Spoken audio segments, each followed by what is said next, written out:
Discord age verification is a massive problem, and here's how. 2025 saw a lot of platforms take on this new age verification stuff, and they always claim that it's in a bid to keep children safe on the internet. If you've watched this channel for a while or you're new, let me give you a rundown of some of the stuff that we do. I make some videos going over child predators on the internet and how you can keep your children safe from them. I've also done IRL predator catches which have been approved by Police Scotland. So you may think that I have a positive opinion on the age measures coming in, but you would be wrong, because they are incredibly flawed, and I'm going to explain to you why. But before I do that, let me touch on exactly what it was that made me want to make this video. On the 9th of February, Discord posted this press release. It was titled, "Discord launches teen by default settings globally," and here are some of the highlights. Teen by default settings to roll out globally for Discord users, enhancing age-appropriate protections while maintaining privacy, community, and meaningful connection. Discord is announcing enhanced teen safety features rolling out globally that reinforce its long-standing commitment to creating a safer and more inclusive experience for users over the age of 13.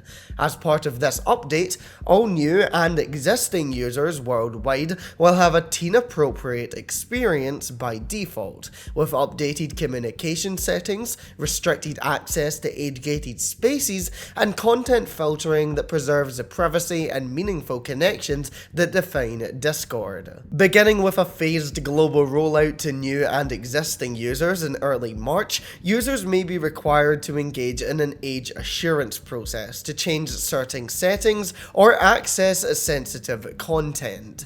This includes age-restricted channels, servers, or commands, and select message requests. Nowhere is our safety work more important than when it comes to teen users, which is why we are announcing these updates in time for Safer Internet Day. Rolling out teen by default settings globally builds on Discord's existing safety architecture, giving teens strong protections while allowing verified adult users flexibility. And boy, they couldn't be more wrong. So the first thing they're doing is rolling out a privacy-forward age assurance, as they call it. It's going to be the foundation of this new experience, and what it asks of you is to upload either your ID or record a video selfie for age estimation. They say that this will never leave your device, but I already don't trust them. We only need to go back to 2025 to read that Discord were hacked back then, and the culprits stole 70,000 government IDs. That's a lot of people, and Discord were trying to deflect the blame by saying that it was one of their third-party providers that was hacked, rather than them. But if they can be hacked once,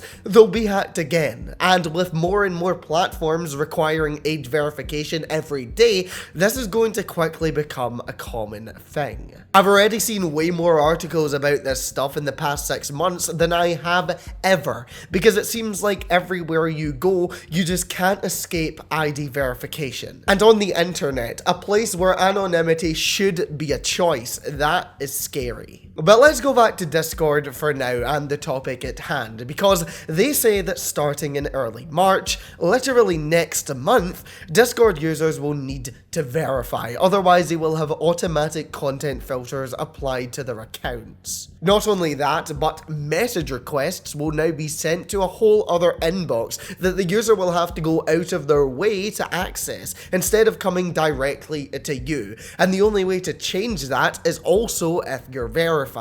There are one or two other points, but one of the most notable is that unverified accounts will only have access to age-gated spaces. This includes servers and channels that are age-restricted. As it is right now, you have to either toggle a setting or say you're over 18 if you want to get into a restricted server. Of course, this can easily be bypassed, but there's a much bigger problem if you take this away from people. Age-gated spaces faces. They seem great for people under 18, right? But this is a predator problem waiting to happen, because if you're putting all the unverified accounts into that bracket, then it's not just kids that are going in there.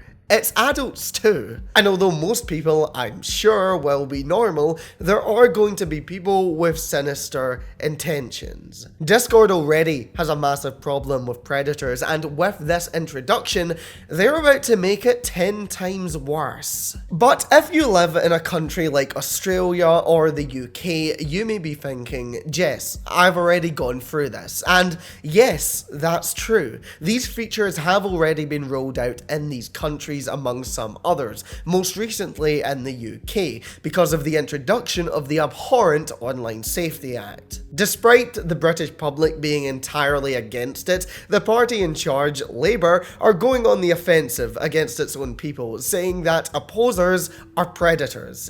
And because of that, it's still a thing, sadly. We've already experienced it. I've already experienced it because I had to verify just to access places like Imgur, where I do my research. And while we can make all the arguments as to why it shouldn't be a thing in these two countries, either it's mandated by law there. But the thing is, it's not anywhere else. Discord don't have to do this. They are choosing to make the user experience 10 times worse to appease awful governments around the globe. People who don't know what they're talking about when it comes to child safety. Back when I made a video on the Online Safety Act, I mentioned the Electronic Frontier Foundation. They are an organization who work to protect user privacy online, and as you can guess, they are very against the introduction of ID verification. The Associate Director of State Affairs there said that companies should not obey in advance, and he says that this could encourage other companies to follow suit, even though they don't have to. And he's completely correct, because that is going to happen now.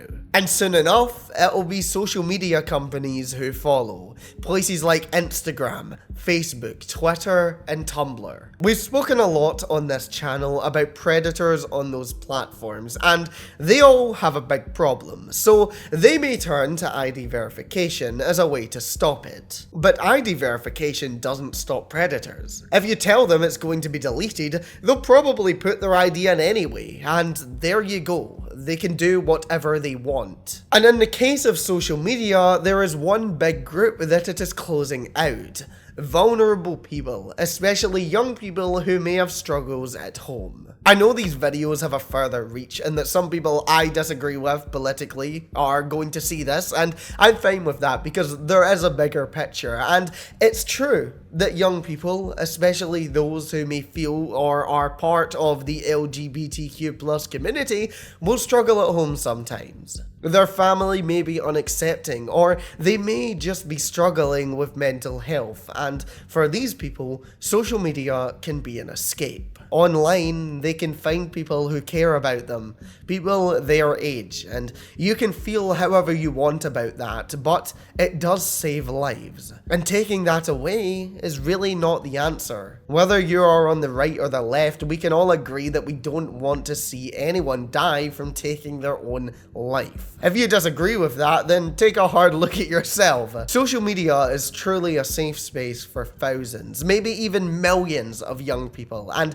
shutting that off from them could be taking away a lifeline. The other point is that we really don't know who we are actually giving our information to. These companies can brag that it's going to be safe and secure all they want, but when we see massive data breaches like the one at Discord, we know that's just not true. They can never be fully secure, because hackers will always be out to get them. Anyone could be viewing our data and selling it to the highest bidder. And before I go on to this point, I want to start another relative discussion. This isn't being done just to keep children away from adult videos, but it's being done to keep them away from politics. Young people are the future and they need to be educated. Discussions such as arguments against government officials, talk around the Epstein files, or discussions on gender and race discrimination. Hell, even news about what's going on in countries like Palestine can be censored, and it already has been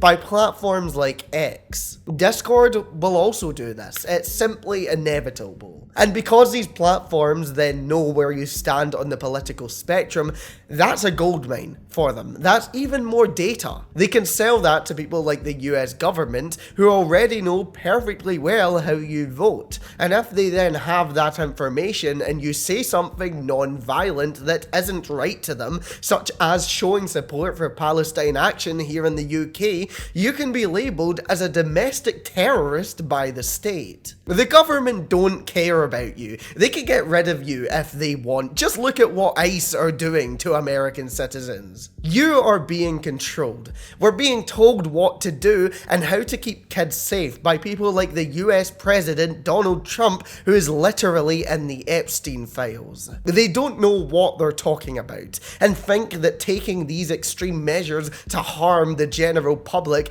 will solve their problems with the click of a button. I'm just a journalist. If even I understand that from doing my qualification and years of doing these videos, then how can't they figure that out? And the click of a button method is just not true. And if any one of them had a single bit of sense, they'd realize that and know that they need to do better. What Discord is doing is currently saying to the world, we're going to have all of this personal information soon. Come and get it.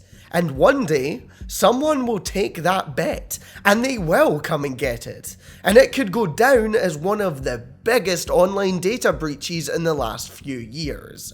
Discord simply don't have enough money to throw into privacy. They don't have the almost unlimited finances that places like Google and Meta do. That information will not be safe. And if you don't believe me now, just remember I said it when it happens.